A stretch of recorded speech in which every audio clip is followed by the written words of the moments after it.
exhibition which is on until April the 1st.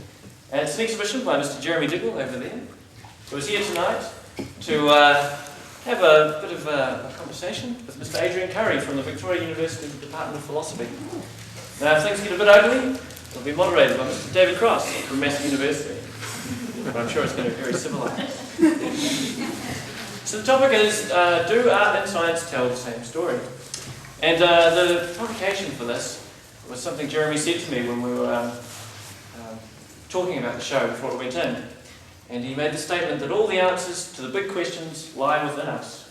And I thought, oh, that's an interesting supposition. Maybe we can get something happening. So these two gentlemen were sat down in a room until they came up with something, a wider topic of discussion, if you like. So that's what we're going to thrash out tonight.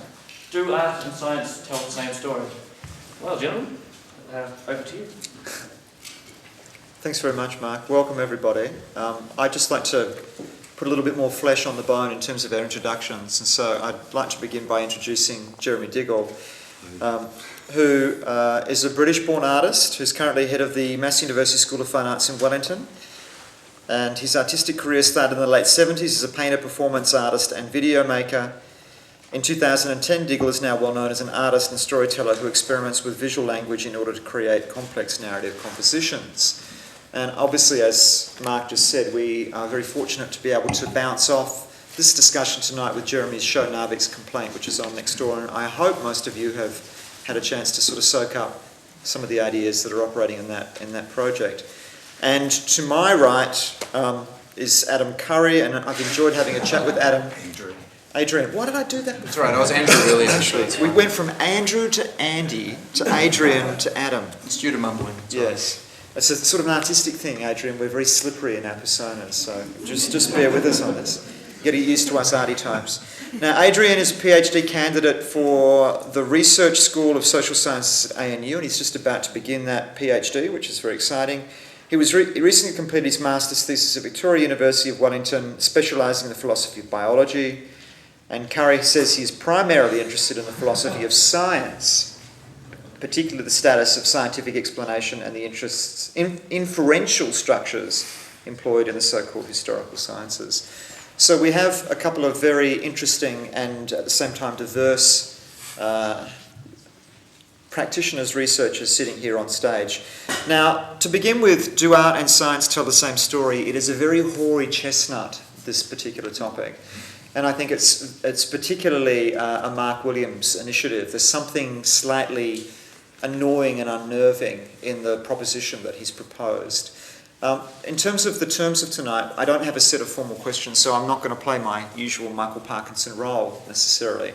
But what I am really interested in doing is trying to maybe pick up on some of the ideas in Jeremy's show and bringing Adrian in to maybe talk about some of this relationship between art and science, because I talk about it as a hoary chestnut. I do think there is a discomfort in these different disciplines. There's a discomfort in how we talk about art and science or the relationship between those two things. So tonight I think it will be an opportunity for both of my guests to sort of unpick that idea and aspect and maybe chew it through a little bit. We will certainly leave plenty of time for dialogue and questions. So rather than it just being a talk fest up the front, I would very much welcome comments, dialogue and responses from the floor. So as soon as we dry up and literally have nothing left to say on stage, which I doubt is going to happen, but I will pick a strategic time to start bringing everybody in on from the floor. Now I'd like to begin by asking Jeremy a sort of Dorothy Dixer question, which is really, can you talk a little bit, Jeremy, to the question about science telling the same story? I mean, the idea of art and science telling the same story, well, do they tell a story at all, for one thing? But maybe in relationship to Narvik's Complaint, it might be useful, and I know you're doing an artist talk next week, but just to maybe unfold a little bit about your interest in this art-science relationship and how it might pertain to Narvik's Complaint. Yeah, look, I'll try. Art and science. The interesting question to me through the work, and I think a sort of working life to date, is the exploration of narrative. And I actually see no divide whatsoever between the arts and the sciences in terms of narrative content, in the sense of trying to understand. what it is that either you're thinking, you're doing, or how things work as a system, or how you make sense of the world. There is fundamentally the same narrative, because we have to create a narrative in order to understand and process knowledge, whether it's a mathematical narrative, or it's an intellectual internal story, or it's a visual interpretation of the world around you. But I'm also interested in the received narratives, the way that we learn through narrative to interpret the world and to interpret ways of being in the world or ways of understanding the divides between certain no-go areas. And I'm particularly interested, and one of the fundamental themes of all of my work for the last 30 years has been an exploration of this line that divides categories of demarcation and explanation of how things in the world are somehow different. And I think ultimately it falls back on the autobiographical experience of the artist or the practitioner or the scientist or the person in the world. And most of the work is stimulated ultimately from growing up in a post-Second World War science family. So my entire worldview is polluted by or informed by having grown up in a science-based family with a science father, particularly a dominant silverback scientist, and two brothers who were interested in the sciences, a mother who practiced medicine. So there's a sort of scientific area there. And that sort of white-hot post-Second World War technological drive into the futurist dream, etc. And growing up feeling somewhat dislocated, like I think all children do, is you know, hell, I'm an alien. These aren't my parents. They're not my brothers. I don't think like this. And finding it fundamentally difficult to understand the languages of science as they were explained to me or taught to me at school, but understanding fundamentally the languages of sciences in my head and being able to do the experiments in the back garden and make them work and discovering things about the world which I was told were wrong and patently were right because they were based on observation and testing. You know, I fall down, I cut my knee, I'm going to fall off the next step, it gets deeper. I get a gyroscope, I spin it. It spins differently when an aeroplane passes over the house. Ask your father about it. He said, don't be daft, of course it doesn't. No, a gyroscope spins differently when an aeroplane passes over the house. Why? No one would explain it to me. No one would tell me at school, etc. And so I've had this drive. And in my work, I, again, from the childhood basis, being told, no, your primary languages are making marks of coloured mud, mate. You're just not very bright. Into the art room from the age of 5. You're very good at that. Stick with this. You know, have a guitar for Christmas. No, you're not very good at that. This is a bit mathematical. Just stick with the coloured mud. It's a bit loud as well. Yeah. So anyway, I grew out of that into making work which explores this this so-called divide. And in my own work, I've always tried to experiment and sort of look at the world in the way that I do through observation and say, well, this is happening, isn't it? And increasingly, obviously, with age and with crossing barriers, etc., finding people who say, yeah, actually, that's right. So this work in there is an experiment. It's a setup, it's an experiment. It's the particular work next door, and this is hopping around a bit, but it is a straightforward experiment. It is a collider that collides a narrative. It sends a narrative in two diametrically opposed directions, with the objective that it will generate another narrative. So it's fed with information, and hopefully some other narrative will emerge. As far as I can see, that's a perfectly valid experiment. But it is also a metaphor for this notion of the collision of particles in order to see something else. There's an idea that, for instance, with the Large Hadron Collider, that if you fire two particles at each other, you might find, for instance, on a simplistic level, the God particle, the Higgs boson or whatever. And what I'm looking for is the God particle narrative, is this idea, this third narrative. And it's simply a metaphor.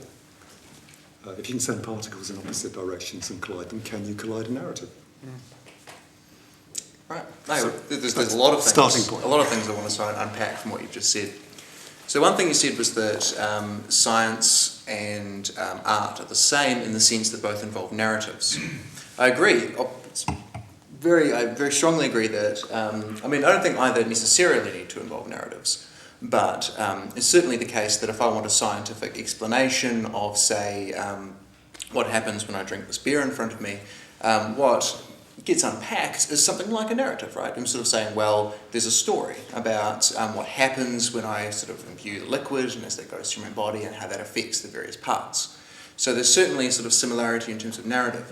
But I actually think that there's a really important and kind of fundamental difference about what a narrative is, or at least how we judge perhaps, or what we expect of a narrative in art and narrative in science.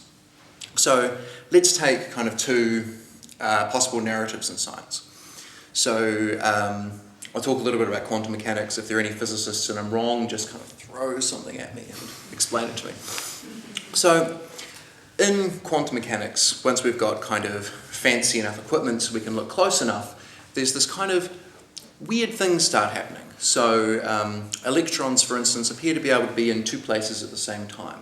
It seems like they act in ways that are massively counterintuitive. But it seems like we can get really amazingly good kind of mathematical kind of objects which can describe these. They can predict to a pretty close level what's going on. And so there's this problem there, sort of, okay, so I've got this bunch of mathematical stuff, and I plug in the details and I come out with a sort of probability distribution, and this gives a pretty good idea of where it's going to be. What's going on here? And one version, say, would be the Copenhagen interpretation. So the Copenhagen interpretation of quantum mechanics essentially says that one way of describing it, which at least one person has strongly said this is not the way to describe it, but what the hell, I'll do it anyway, is that there's a fundamental division in nature. There are big things and there are small things. Big things act the way we expect them to. They obey the laws of, say, relativity theory. They, to some extent, obey the laws of Newtonian mechanics. And then there are little things. It's a big division. And so they say there's a big divide. Little things, like electrons, photons, act insanely unless they're observed. As soon as you observe something, the wave function collapses and it acts like a nice little particle. And so that's a kind of story, right? It's saying, look, here's what's kind of explaining, here's a narrative which is explaining the kinds of observations we're making. But there's another narrative. So we may be upset, we may not like that narrative. Like, for instance, how is it that me measuring or observing a tiny, this is like inconceivably small particle, change its behaviour, change the sets of laws that it applies to? So some people are quite upset by this. So another, say, interpretation of quantum mechanics would be something like, say, Everettian mechanics. So Everettian quantum mechanics says that any time there's sort of a quantum event, a new world is created.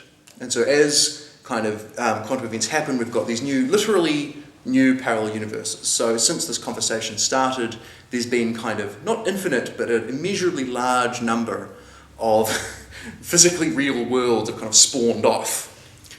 And I don't know whether either of these are true. They can't both be true. But they are both two kind of narratives about sort of that's explaining the nature of, say, physical reality.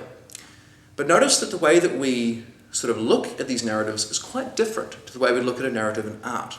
It seems like in the science case, I kind of care about, in a different way, what's sort of the, let's say, the right one, right? You want to say, if, for instance, there was some piece of evidence, or it turned out that, say, the Copenhagen interpretation had something really wrong going on, that maybe the maths was wrong, maybe the predictions were bad, or something like that, then I would say, it's a nice idea, it's wrong, not interested. We want to look at this other interpretation, this other group of interpretations. Whereas in art, so let's say that Jeremy's aim in his piece was to create a set of narratives. And so you go in, you see the different images as they move across the video screens, and you say, and you think, oh wow, so you construct some kind of story which explains it. Maybe that doesn't happen. Maybe we go in there and we're just like, oh, there's a pretty image, and we don't get it. In some sense, it seems like Jeremy would then have failed in perhaps his aim at creating the art. Does that mean the art's bad? Does that mean we want to reject it? Seems like no, right? So it seems like there's a big difference between, I think, the kind of, perhaps the epistemic criteria. Like what counts as good art is very different from what counts as good science. For it to be good art, I suppose we have to like it. Or it has to, we have to have some kind of reaction to it that sort of maybe teaches us something about ourselves, or at the very least makes us think, makes us react. Whereas to be a good scientific story, it needs to map onto the world in the right way. So I think that's a really important difference between what we think, how we at least judge a scientific narrative versus an artistic narrative.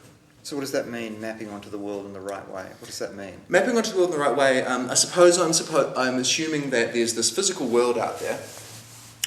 We're all sitting in a room, sitting there in various states of consciousness, some more awake than others, listening to this talk. And I'm making propositions. I'm saying, there are people in this room. And the proposition, there are people in this room, will map onto in the sense of will correctly describe, say, the sort of state of affairs in the right way, right? And so with science, we care about whether or not the propositions we're giving properly map onto the world. They properly describe the state of affairs.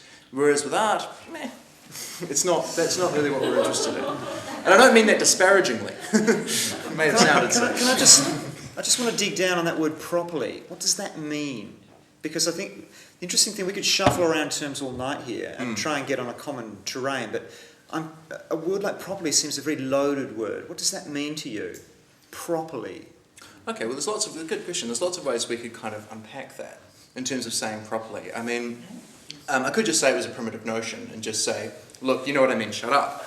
But perhaps it could be the case that if I went and took a sample of all the other people who observed this room and the people in this room and said, were there people in this room? They would say, yes. So in that case, what I've got is I've got a sort of what we'd call an intersubjective group, right? It's in a sense third person, right? And so there are ways we can test this, whether or not we can get kind of direct access to to name drop slightly, to what Kant would call the sort of noumenal reality, the sort of the absolute truth, then I'm not sure whether we can get there. But I think what we care about in science is getting as close as we can, right? Whereas art is not interested in that kind of thing, or at least not usually. Jeremy? Okay. I mean, Adrian, it's outstanding beginning point. Literally. And Noble's just about to choke to death in the back. And I'm just going to pause for a second. We will bring you in, but I would very much like Mr. Jeremy Diggle to respond to Adrian's lucid entanglement of this issue. That's great. I mean, there's a lot of presumptions there. I mean, I must say that in my own practice, I am interested in defining things that I would say are real in the realm of that reality that I create. I would presume that my reality is the same as anybody else's reality, but one does make a presumption that it's a close proximity, that if you're anywhere vaguely in the territory of communicating something, that you're going to communicate something to another person, not just a something, but something specific, that you hone it. And you try and communicate something about your reality. Now, to come back to your two examples of quantum physics, and I don't know a great deal about quantum physics. No, but I was going to say that your second example, in a sense, proves the first example. In the multiversal version, that the thing might have happened or may not have happened. In the work that I'm currently doing, I'm interested in a conversation between myself and myself. The idea of literally being in two places at one time.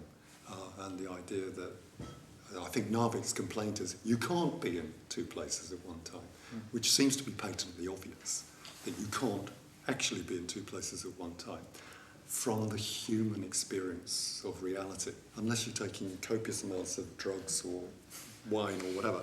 But essentially, we occupy one spatial zone at a time. But increasingly with age and sort of in middle age and sort of self-reflection, I've become fascinated by the fact that I carry within myself my younger self. You know, I mean, we all have the self-image of ourselves, and we all carry our inner communicator, or most of us carry an inner communicator, a person that we chat to occasionally. And I just became interested in the idea of the inner communicator having travelled through time with me, and then separating out the inner communicator and replacing it back and having that conversation with myself that I wish I'd been able to have in 1976 when I was 21. I wish I had an older version of me to touch me on the shoulder and say, yeah, go to that party, don't go to that party, etc. But increasingly coming to the awareness that actually now I am in two places at one time. I was in one place at one time then, I'm now in two places at one time now, on reflection. And it is possible to communicate in time with my earlier self. I can't change those events, but I can change this event through that conversation. But also I'm interested in the way that that becomes a metaphor of representation of actually quite a lot of current scientific inquiry. And I do understand, you know, about proposition and proof and evidence, etc. But proposition and proof and evidence is based in current consciousness, current language, current areas of the ability to interpret or imagine. And I'm interested in the area of narrative and narrative's potential to expand our ability to imagine. You know, that we live as humans, we live within a human condition, and we are stuck there. We cannot imagine beyond the human context. We will never be anything but human. So we can only ever look out at the universe or in at the universe from a human perspective. And it's that area that I'm interested in the hypothesis and the modelling, and the notion of challenging of ideas of identity and self, but also challenging the ideas of contemporary scientific experiment. I would never be so bold or so arrogant or stupid to criticise science, and I don't criticise science. You're allowed to. No, but no one will tell. You know, I go with science. But what I'm interested in is, for instance, picking up on one experiment, which is what this work is about, which is the Large Hadron Collider, essentially the CERN experiment in Switzerland, and the notion of colliding two particles in order to create the conditions as near to the early universe as you can to try and find other fundamental aspects, you know, things like the Higgs boson. Why? Well, because it's interesting to do so, and it will give us more information about who we are and why we are and how we interpret ourselves. But without the language of interpretation and the ability to push the human ability to imagine, we can't take that information any further. I mean, that's one of the fundamental things that I'm interested in. But I'm also interested because this actually goes back to the pandemic, so-called Avian Flu Pandemic last year, when I was lucky enough to catch bird flu. And I had an extremely high temperature. And very rarely do you get insights in life. But when you've got a very high temperature, sometimes you either have hallucinations or you get an insight. And they're probably the same damn thing. But I'm interested in that point where the human brain goes a bit haywire because it's too hot or too cold. And I had this incredible insight, not in a religious way or not in some great sort of philosophical way, but I had this insight that what they'd done in CERN, because I just happened to be interested in these things. I've followed CERN for 20 years. But I'd never really understood what they were doing. And then I suddenly realised what the Large Atlas detector is, okay? It's a big eye. You know, I mean, basically, this is obvious stuff, but I never realised.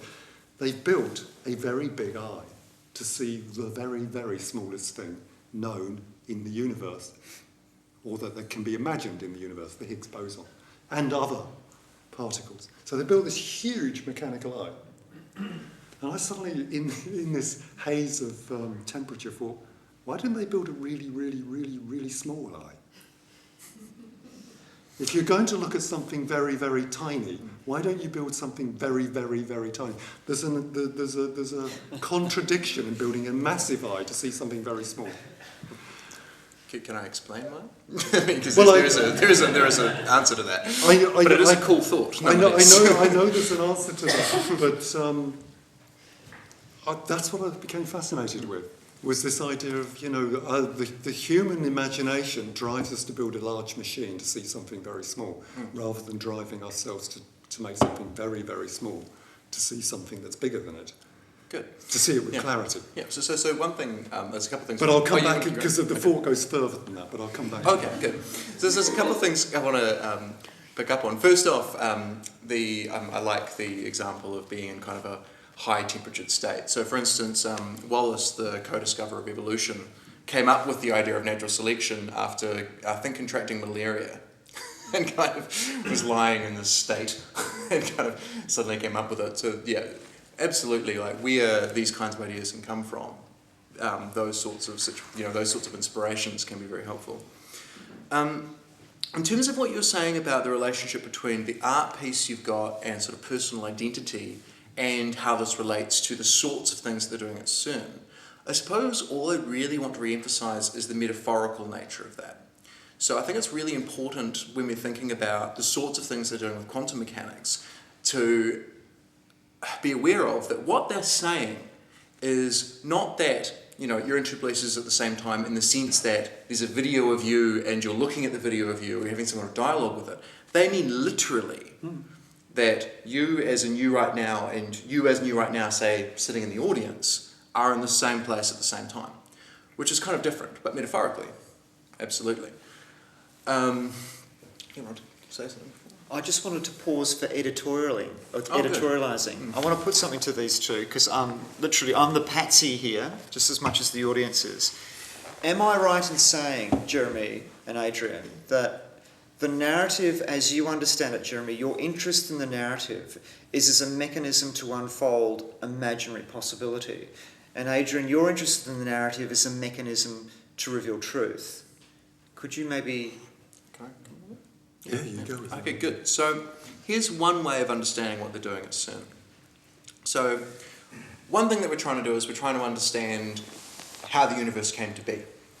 And what's interesting about, if the Big Bang Theory is right, which we have every reason to believe it is, the conditions at the start of the universe, like sort of right in the first kind of microseconds after the Big Bang, you've got a very, very strange situation in terms of the way that kind of physics typically works. So you've got very, very small fundamental particles that are going to decay into larger particles very, very quickly.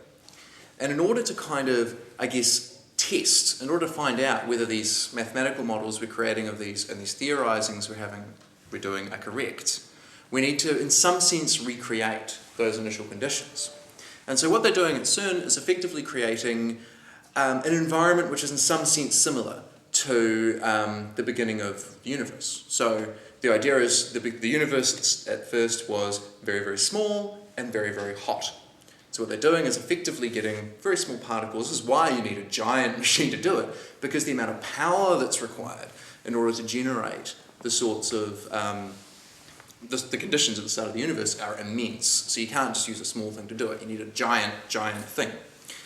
Which does have, I suppose, very, very, very fine-grained eyes. As an eye, I suppose it's like an eagle. It's far away, but it can see very, very close up. And so what we're kind of trying to do is work out the very, very start of the universe. And if we work that out, what we can then do is then look at different possibilities, right? So it's not entirely this kind of what is true, what exactly happened. What you can also do, if you can work out the kind of sets of conditions that are required for, I suppose, physically possible universes. So this is one place where we may split, where scientists, I suppose, are interested in what's physically possible, whereas perhaps we can imagine things that aren't. So square circles, maybe I can imagine that, but you couldn't actually have a square circle. You can disagree with me with that if you want. And so one way in which what you're doing could interestingly relate with CERN is that what you're doing is you're creating a different set of initial conditions. People are walking in to the installation, and they're going to produce different narratives based on both where they've come from, their personal experiences, or something, but also they're going to see different images, right, as they go in, because they're kind of, as you say, moving past each other, and because there's kind of randomness in how it's organised. Oh, there's no randomness. Well, not sorry. But with apparent randomness. And so one thing we can do, we could possibly do with CERN is we can then start kind of twiddling with these different initial conditions and go, hey, there's another most physically possible universes kind of start and then collapse back in on themselves. But other ones kind of expand too fast and you don't actually get anything. But maybe there are some that are perfectly physically possible but different from ours. Different perhaps set of elements, different set of sort of weights. And so in a sense there's kind of a similarity there. No, I agree. I have no problem with what they're doing at CERN. I think it's fantastically exciting. I think it's a great human narrative. I think it's extraordinary. You build a 26-kilometre circular accelerating collider. I mean, I have no problem with that. You put more money into it than you put into any other scientific experiment ever, and you channel all your brains at it. I think, it's fantastic. It's fantastic. I'm quite interested in the idea that you can do it on the cheap as well.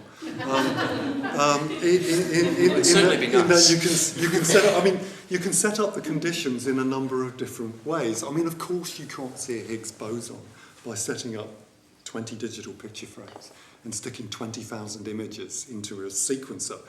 But you can ask other basic fundamental questions which maybe give you the language, and I have no pretensions about this, but maybe give you a language in which to interpret or understand something about the world and about being a carbon-based life form or whatever it is. Maybe it gives you the potential to think about the narrative of being in two places at one time, because if you can be in two places simultaneously, you can be in three places simultaneously because your second person could be in a second place. But you need a narrative in order to interpret that and communicate that. You actually have to have language, human language, as a carbon-based life form to tell the story of what you understand. So when you stare out at your first supernova in modern physics, in terms of modern observatory physics, post-Tycho Brahe, which happened in 1989, the supernova minus 69202 in the Large Magellanic Cloud. And you get people, theoretical physicists saying, at last we can observe something that is going to fundamentally prove contemporary physics. Yeah, why? Because you can look at it. It's interesting. Sorry, this is the thing with the Large Hadron Collider, is they're looking for something. They're trying to see it, rather than rely on the physics. They're trying to see it. I mean, this is simplifying it, but I love the fact that the director of CERN says, and if we don't find it, that'll be even more exciting. Sounds like an artist. Because it opens up a new frontier of exploration. Yes, that's fantastic. I think it's great. If they don't find the Higgs boson, it's been a better success than if they do find the Higgs boson. That's because you're an artist. All I'm interested in is other kinds of parallel ways of thinking of it. And what I've set up there, has taken since 1989 to set up, and it is only a sketch. I mean, it's only an experiment. It's not a complete piece. But essentially, what it does is it takes a huge amount of objects and it looks at them very, very closely from many points of view over many years. And it tells me absolutely nothing. But there lies something fundamentally interesting. Because it tells me absolutely nothing. It creates a narrative. Rather than there being absolutely nothing there, it brings into being a third narrative, which is a telling of there being nothing there. And I'm interested in this human experience of trying to make sense of what we are, where we're going, all of those big questions. And I'm interested in the idea of exploring the narrative of there actually is nothing there. There is no purpose. There is no meaning. It's this. This is it. We are particle part of a bigger thing, which we cannot comprehend. Right. But we can understand as human beings. We can't understand it. We can understand it as human beings. Mm. And I'm interested in that fundamental line between understanding as a human being and understanding, which is a narrative. So, Adrian, is it true we can never comprehend? Comprehend what? Is it impossible for us to comprehend the complexity of the world, everything that's happened, who we are, is it beyond the comprehension of science? Because Jeremy's suggesting his art practice responds to that impossibility and therefore examines that as a state on its own. But I wonder if a philosopher of science like yourself would agree with that. I think a profoundly foolish thing to do is to attempt to suggest that science can't explain something. The reason, I know that's not quite what you're doing. That's not what I'm doing. And I certainly can't now tell you how science could conceive of these things. But I mean, an example which is continually brought up is kind of late 19th century physicists. So they said things like, this is in the late 19th century, the physicists, and you have kind of very brilliant people coming and they want to be physicists, and their professors are telling them, don't be a physicist, we've worked it out. It's fine. The future of physics is in the 6th place of decimals, is the thing. And these are things they're saying before relativity theory, before quantum mechanics. There was a paper published relatively recently by someone who said that, one thing that science could never tell us is the colour that dinosaurs were. And actually, it turns out we can find that out. It turns out there are signature kind of sort of things, I don't know how it works at all, but there are sort of things left in fossils pigments that are left that you can kind of chemically analyse in some sense, which actually tells you the colour of their skin. But it seems a bit obvious to me. Like, is that a major issue? The fact that people felt we couldn't figure out the colour of dinosaurs? That doesn't seem to be the big picture issue here. It was an example only. Yeah, but if I can leap in the defence of science, which I have no problem with. So science is fundamentally important. It tells us about the world we live in, and it tells us within human terms about the world we live in. But there's a frontier of science where we come across, not ideas, we come across phenomena within science which we can't explain because it goes beyond our ability to explain it. We need to imagine new territories of language, new territories of being a carbon-based life form to comprehend it.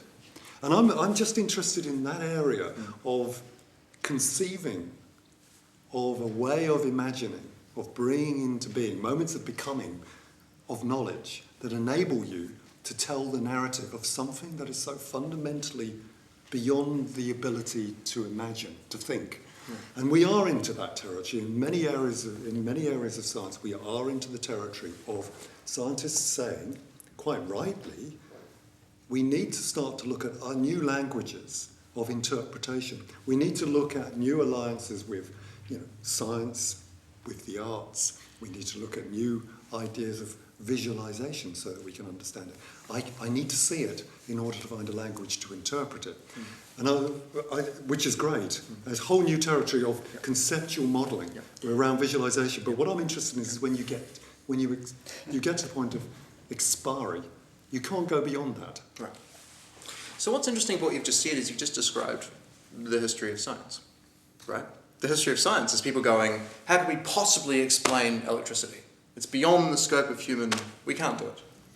And then it turns out, as you say, people sometimes it happens through looking at maybe the arts influence them, maybe someone gets bit by an insect and has malaria for a bit, and suddenly a new piece of technology or a new theory comes in, and that allows us to explain it. One thing that, I certainly agree with you about, something I actually want to talk about a bit, is something you're really pushing here is a particular kind of idea about what counts as knowledge. So one thing that you're saying is that in order for us to know something, it has to be explained in kind of, I suppose, human terms. And I'm not entirely sure I agree.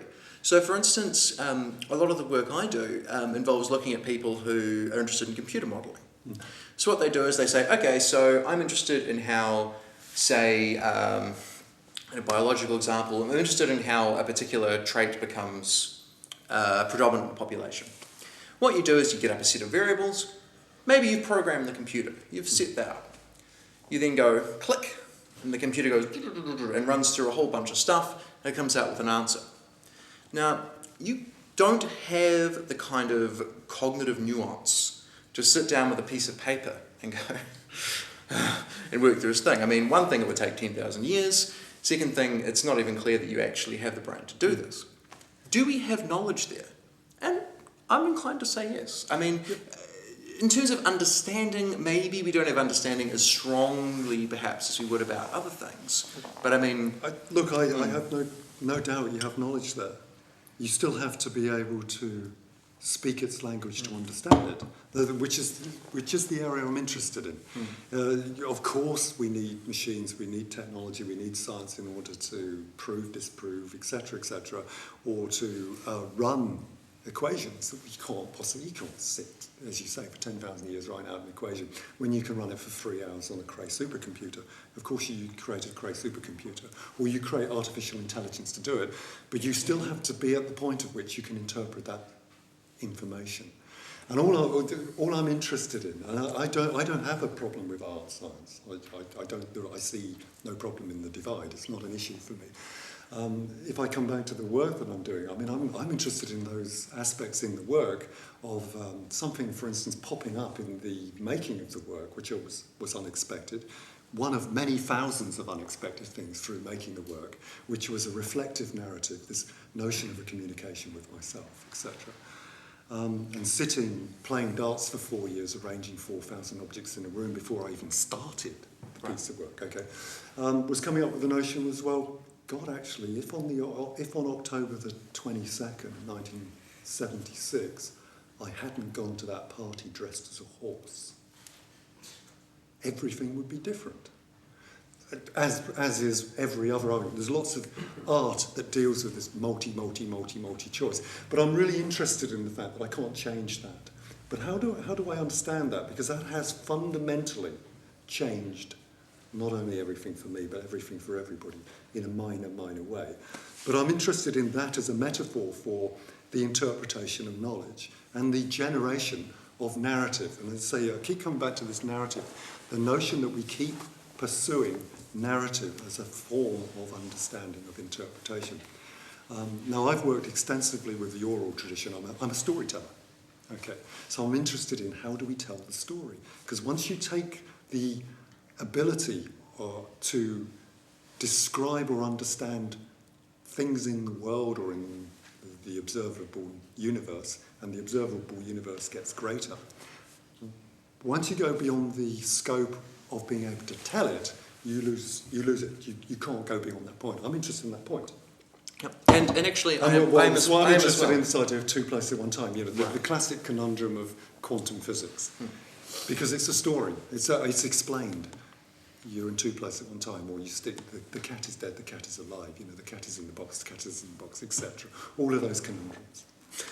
Or when Einstein actually comes up with E equals mc squared, the only way really to describe it to a general public is that it is elegant and it is beautiful. And I'm interested in that. I don't know if that's that. I mean, I think there's more that you can say to the general public than that. But I take your point. That, well, you could never understand it unless you're, highly specialised, which is fine. No, hang on. No. I think there's this problem where, particularly with physics, but with all science, where there are these scientists and actually with anything that is kind of very, very specialised, there are people who understand the tools really, really well. And so to take sort of a quantum physicist, for instance, they are fantastically good at quantum mechanics, fantastically good at the sort of mathematical things. Should I then take that to mean that they can interpret it better? It's not entirely clear to me that I ought to, right? I think there's lots of reasons to believe that there's something incredibly important going on with that. I mean, you have to believe that. The predictions they're getting are incredible. The technologies that are coming out of this work are amazing. But for instance, when a physicist tells me that all objects are made of nothingness, how am I supposed to interpret that? Is the physicist going to have a better interpretation than me? I'm not entirely sure about that. And so I think that when we're talking about science, I think it's important to be clear that some parts of it are very hard and are very, very specialised, and sometimes it gets very complicated. But I don't think it's beyond the ability of the general public to understand, say, relativity theory, right? It's massively counterintuitive, but that doesn't mean you can't interact with it and understand it. Yeah, I'm not saying it's impossible to understand. Most of us don't want to spend the time understanding. Right, that's a different story. Yeah. But where it goes to, we need to find mechanisms to narrativize it in order to understand it. As I say, I have no problem with relativity theory, or etc. But in order to understand it, I need to find another way to understand it. And my argument is that in order to pursue some of the new knowledge, you need to have alternative ways of seeing it, which is a little bit like coming back to quantum physics, is if you look away from it, something will happen. If you look at it, nothing will happen. There's the bonkers theory at the moment where I don't want to put words into CERN scientists, but it would appear that half the scientists in CERN think that the fact that they're doing the experiment means it won't work, whereas if they weren't doing the experiment, it would work. There are those conundrums, this idea that you affect it by doing it because you're human. Could I just intrude? Yeah. Feynman said that if you think you've understood it, you haven't understood it. Yeah, that was definitely waiting to be said, so thank you. I don't understand it. That was a joke, but it's okay. Does that mean if you don't understand it, you then do? But look, can I just say, one of the big metaphors that I'm dealing with my work is look the other way, something's happening. While you're looking at that, something's happening over there. And the same in your life. You only pass in and out of consciousness of the narrative of your life. And when you think about it, you see it differently. And you reconstruct it. The moment you remember something, it changes. Can I ask you something, Jeremy? One of the things that I'm really trying to pick up on here is that whilst there's a strong interest in science, the aesthetics of science, the mechanisms of science, etc., there's something about science that you find barbaric to an extent, the attempt to try and describe everything. And there's something about poetry or aesthetics somewhere in here of the uncertain, the undecidable, the irreconcilable, that you embrace fundamentally as an artist and as a person. And maybe that's what's distinct with Adrian, who is always interested in trying to find some kind of scientific solution to every scenario. So what we have is a conundrum or a divide of some sorts, where for you simply can't countenance that as an ideal state of being because there's something barbaric about it, whereas for Adrian it's not. Can I have a go? Sure. So it seems like, so one of the things that I kind of think about in terms of the relationship between, say, someone who takes a very, very, very sort of scientific point of view, and despite the fact that certainly in my youth I was not kind of pro-science, now I sort of find myself as one of these slightly annoying, table-banging, because it's real, damn it, kind of people. But I think what's interesting is that I don't think that I can convince someone else to take that position, right? So there's a very particular reason that I take this position in terms of table-thumping, science is real, rah, kind of position. The reason I take that is because I've got a certain epistemic position, which I have a particular theory of knowledge that I've kind of consciously committed to, which is the idea that I'm going to be minimalist in terms of what I believe.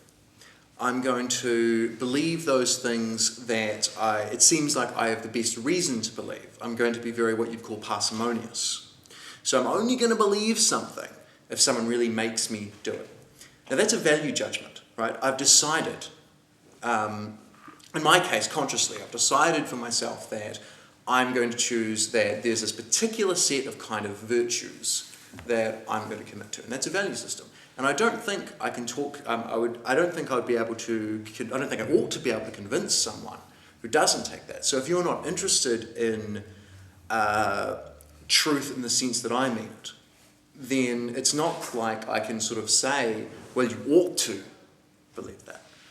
And so I think one sort of way that you could describe the kind of difference here is that we're both interested in the gaps. I'm interested in terms of how we can expand the kinds of knowledge I'm interested in. And you're interested in kind of the remainder.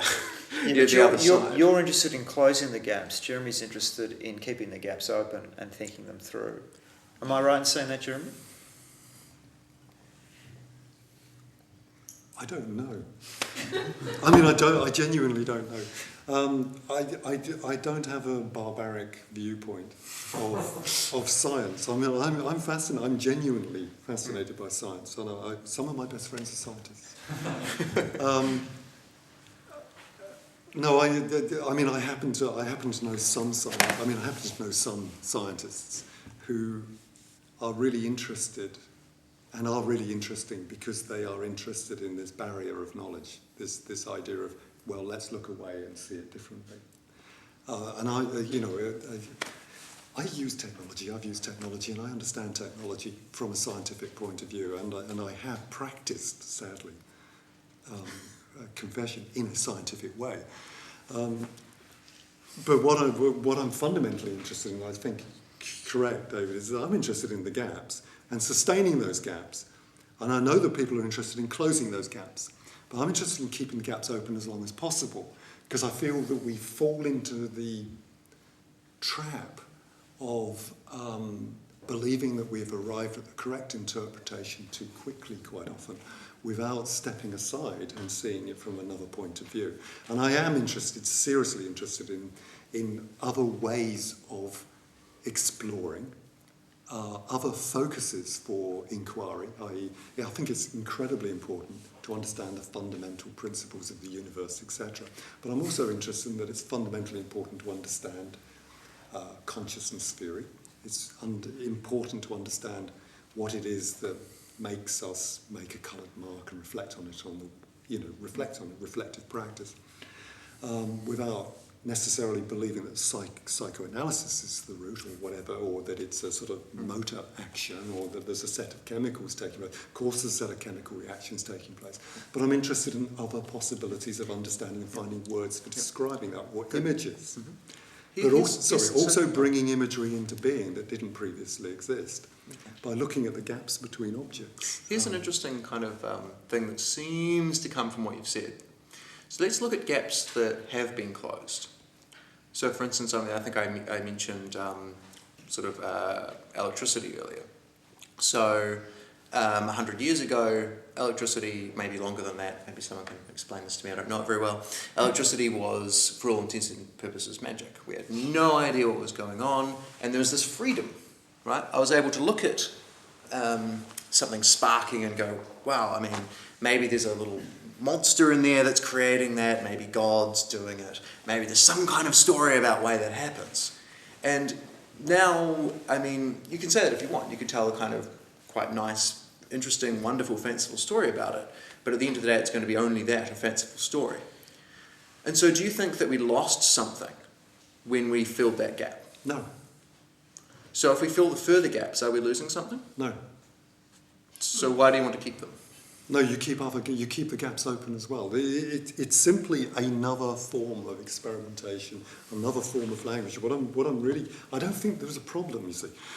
It's just that I think there are other forms of experiment. There are other forms of knowledge.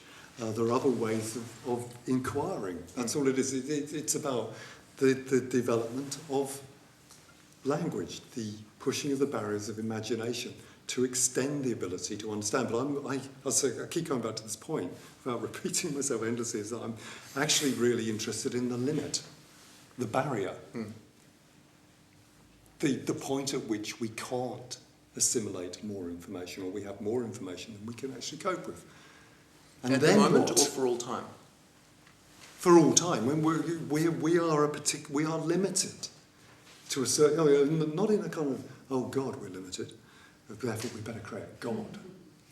There lies a chemical We don't need a God in the gaps. But you don't think we're limited, do you? You think there is no limit? Oh, no. Of course we're limited. I just think it would be foolish to think that we're at the limit, or think that we can recognise. I don't think we're at the limit, but I think there's always a limit, and I agree with you. But The what I'm limit saying is is, amazing. I'm interested in pushing in another direction. That's all. It's not. It's a parallel set of parallel set of conditions, a parallel set of experiments. That's all. And I keep coming back to this thing about narrative, the essential quality of narrative. So what do we learn from these experiments? From which experiments? The experiments you're talking about. Oh, I'm looking for a third story. I'm looking for another narrative, one that I don't know, one that will come into being by setting up the conditions for the narrative. It's a very, very simple, parallel metaphoric experiment. No, I mean, obviously, I'm not mad enough to think that it has anything of the significance or subtlety or sophistication of the CERN experiment. What I'm looking for is setting the conditions for a third narrative. Right. It's simply a narrative experiment. But it's extending the language of narrative. It's the hypertextual quality of narrative. It's the visual potential of narrative, symbolic languages of narrative, new forms of structure for narrative, new ways of telling, etc. So, Jeremy, is that what art has as a skill set or a value system to give to science? Is that what science can learn from art? Because one of the things I'm really curious about in tying this up, and then we'll open it out to the floor, is, we've talked so much about these kind of spaces in between, but I'm really curious as to what art can give as a discipline, a methodology, a practice to the study of science. What does it have to offer? I have some things to say, but... No, All right. We'll say it. Okay, so first off, what are some things there? So one thing that I was sort of interested about in terms of that I just wanted to point out, and I don't mean this in a sort of particularly judgmental fashion, but one thing that's interesting about your approach to approaching science is very, very metaphorical. So for instance, the Higgs boson, what it is a boson is a particular kind of particle that generates a certain kind of field, and that gives particles mass. That's it. That's what they're trying to explain, is how come things have mass. So I don't know why they call it the God particle. That's weird. But whatever. So there's one thing that's interesting is that I think that one thing that some artists do a lot, and you don't need to or not do, but being more focused on the science could be quite interesting. That's just a kind of thing to throw out there. But also, obviously, art and science can have a very, very good relationship in terms of a dialogue. One thing that you've been massively emphasising, which I agree with, is the idea that what art can do is it can look at things in a new way. Like the sort of the most obvious, if we need to give art a function, and it's stupid to give art a function, but if it's going to have one, it's going to be something like a kind of, something like a mirror on society, or a mirror on the way we're thinking, or a way of pushing it. Stake in my heart.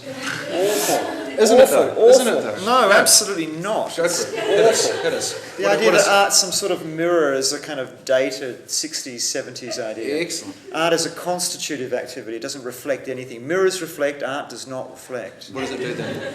Well, I think it does a variety of different things. I think it's... What's its function, was what I was asking. Well, it has a multitude of functions. It has a litany of functions. Some of them are political, some of them are social, some of them mechanical. Jeremy, chime in here if I haven't expanded the list enough. But the idea that somehow art reflects is absolutely fundamentally wrong. Anne Noble's waving. Bring Anne Noble on board. Come on, Anne. Let me rephrase. All I meant by that was that one function that art can have in society is pushing those boundaries. Whether I don't think it needs to count as art, I don't think it's important for it to. There's a kind of function.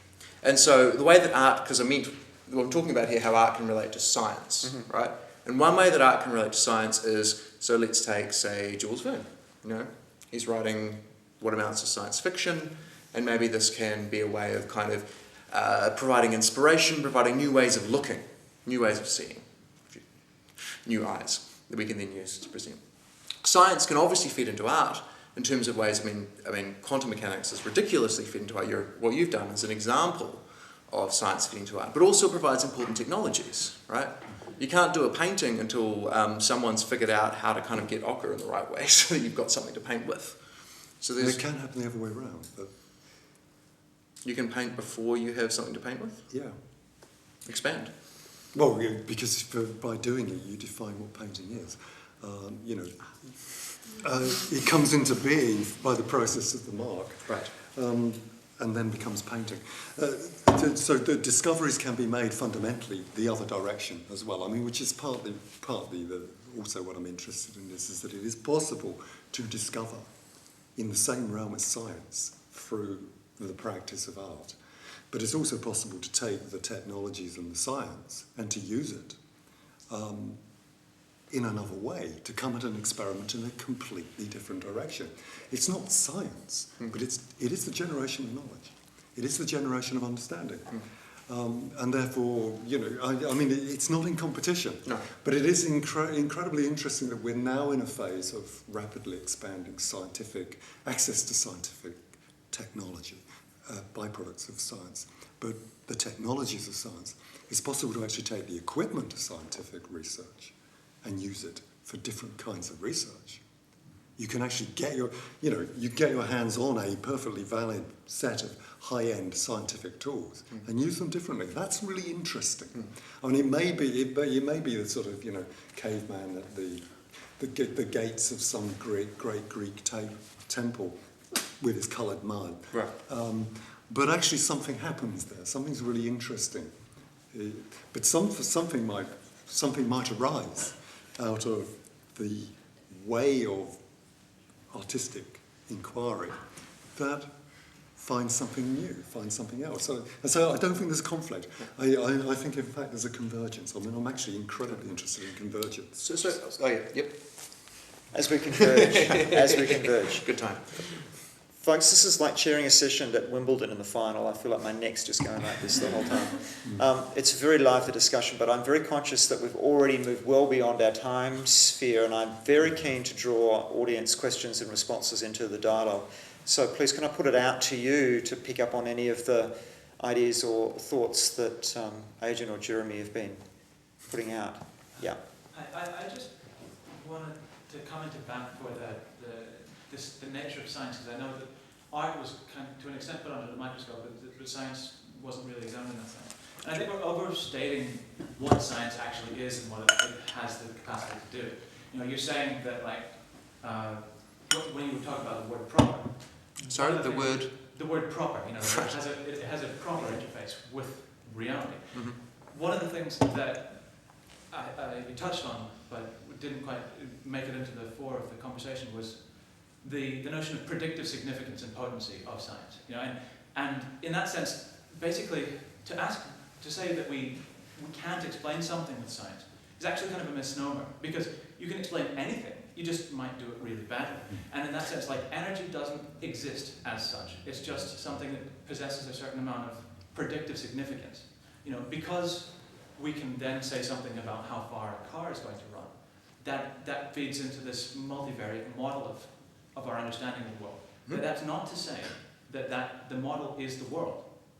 And so I just felt like that there was kind of a ships passing in the night on that point.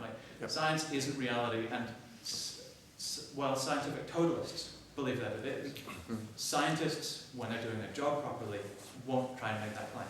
Good. So I think I agree with you. I kind of shift. I mean, I don't typically work in kind of what we'd call philosophy of science at that kind of that level, where we're talking about what's real, and it's more sort of metaphysics-y. I more deal with science as it goes. But typically, usually in most of my moods, I absolutely agree with you. So what a scientific theory is, for instance, is a particular model which is trying to explain a particular phenomenon, right? So thank you for sort of expanding on that point in a very sort of lucid manner. So yeah, I completely agree with you that it's important to make a distinction between a scientific theory and I suppose the world.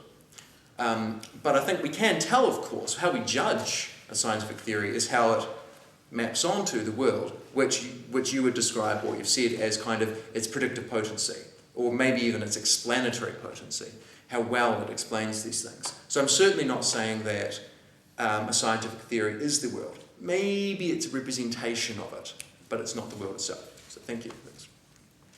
Do you want to say anything on that? No. Okay, we've probably got time for 2 more questions, and then yep. It's obvious, one can demonstrate this very easily, that there historically, and will continue to be, no doubt, an interplay between science and art. And hopefully all human endeavours. Yep. Yes, but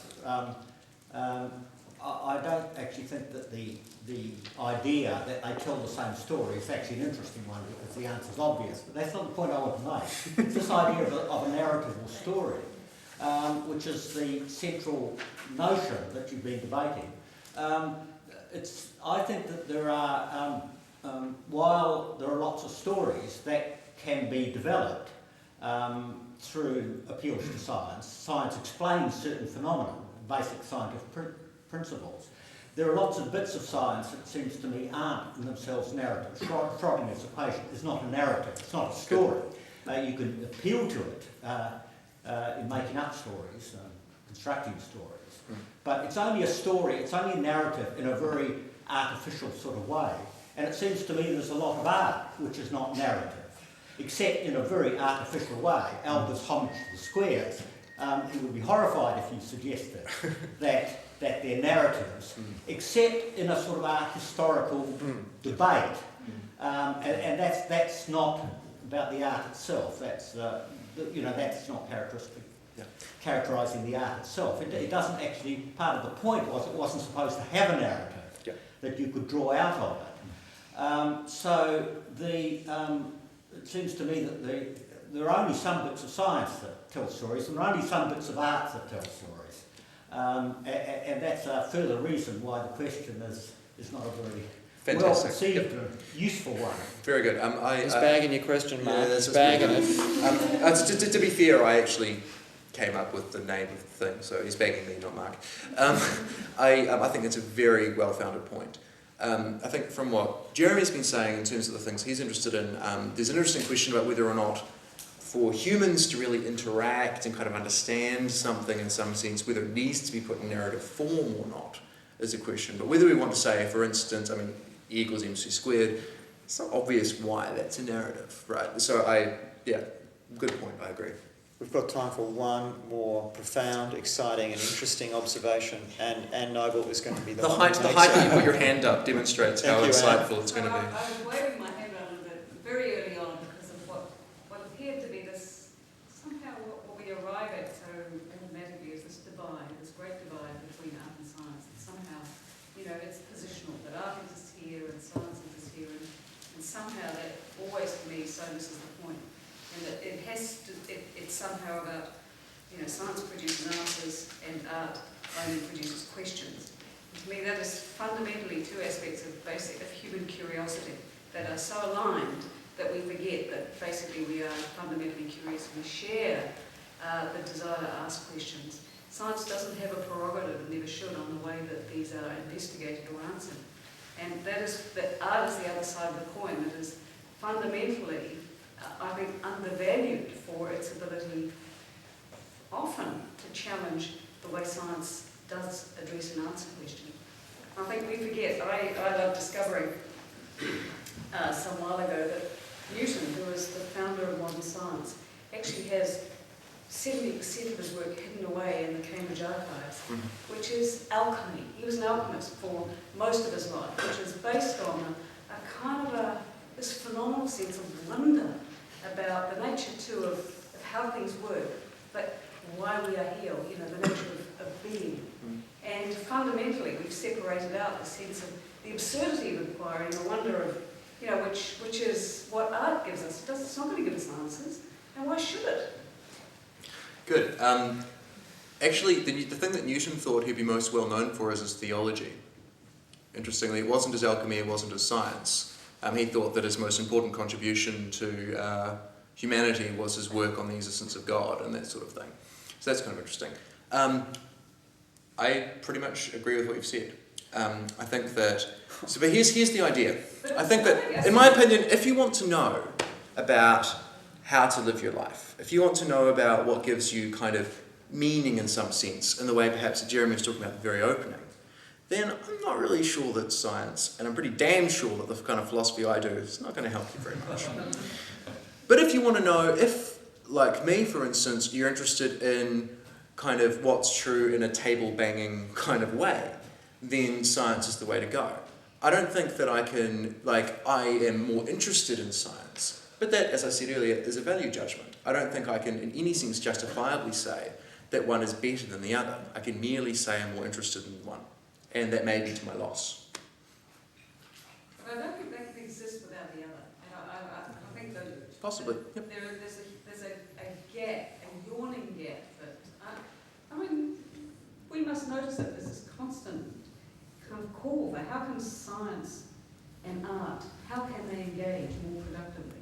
You know, we know that we have in our culture a kind of, there are almost systemic ways of thinking that precludes dialogue in deeper and richer ways. I don't mean to suggest by what I'm saying that I don't like art. I get a huge amount of enjoyment out of art. I adore art. It's just that in my kind of, I suppose, intellectual life, I don't spend so much, I'm not as interested in those kinds of questions. But I'm not sure if the dichotomy is that strong. I'll read out a story which has been, it won't take very long, but I was in Antarctica and gave a talk on my photography of whiteouts to an audience of scientists.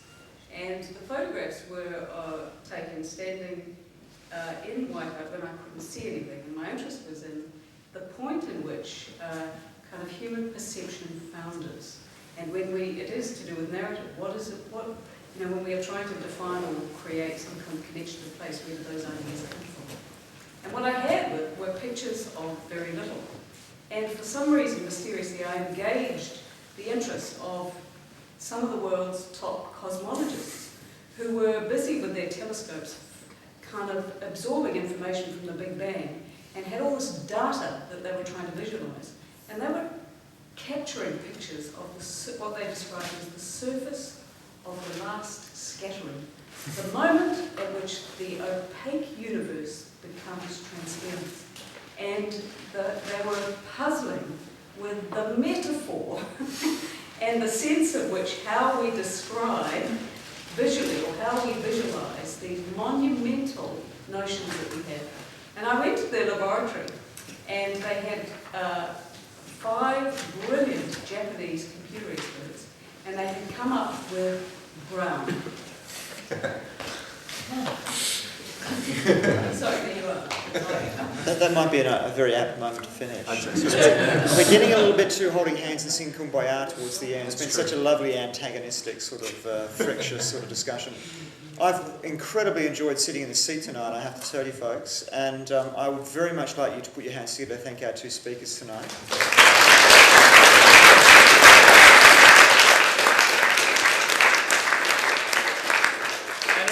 David, on behalf of the Film Archive of Newbury, thanks so much for coming in and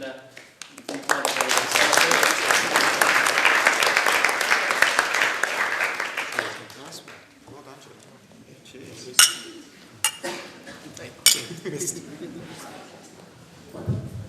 I'll tell you what, my little plan of not even bothering to have any questions paid off absolutely admirably with you 2 guys. Yeah, it was sort of a bit like pressing the button and off it went. That was very good. Well done. Yes,